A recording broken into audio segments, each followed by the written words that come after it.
Another sad moment in our country's history. The 45th President of the United States, Donald Trump, has yet again been indicted by the Biden DOJ, a political party in power that is now repeatedly using police force to indict and arrest and potentially eliminate its political opponents from competition.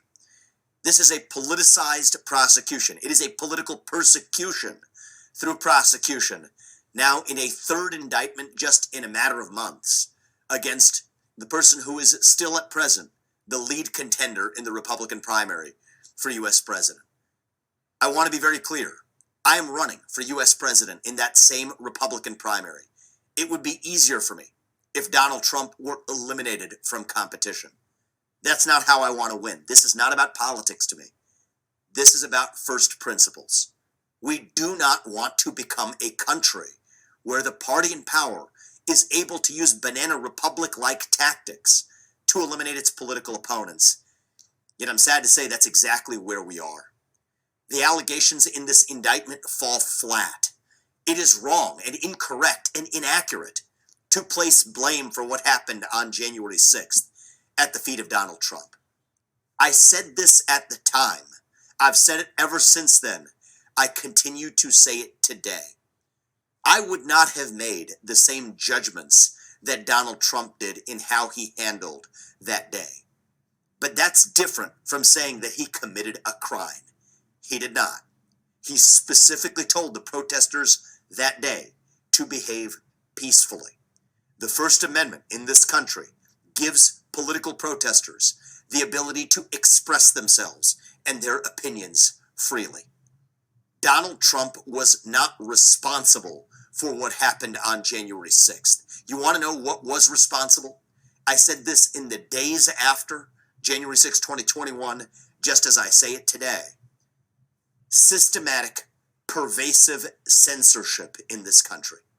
That was after a year where we had told people across this nation that you had to stay locked down in your house, in your basement, and shut up, sit down, do as you're told. If you question that, you're racist, you're anti-science, your social media accounts were silenced. You had to stay home and lock down unless you were part of BLM or Antifa, in which case it was perfectly fine to roam the streets of this country and burn many of them down.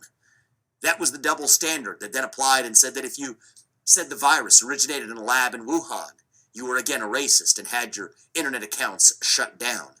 You were then told you had an election where you could express yourself to put the right person in charge of fixing these problems, and instead, your accounts were suppressed if you sent a mere message saying that the Hunter Biden laptop story from the New York Post was real. You had your accounts locked. Even the New York Post had its own account locked. And if you repeatedly then tell people they cannot speak, that is when they scream. If you repeatedly tell people they cannot scream, that is when they tear things down. And I think we are making a grave mistake in this country by trying to pin the blame for that at the feet of one man. If we refuse to learn our mistakes from our mistakes in the past, we are doomed to suffer an even worse fate in the future. I worry that will create a country where January 6, 2021 was a friendly parlay compared to what's actually to come.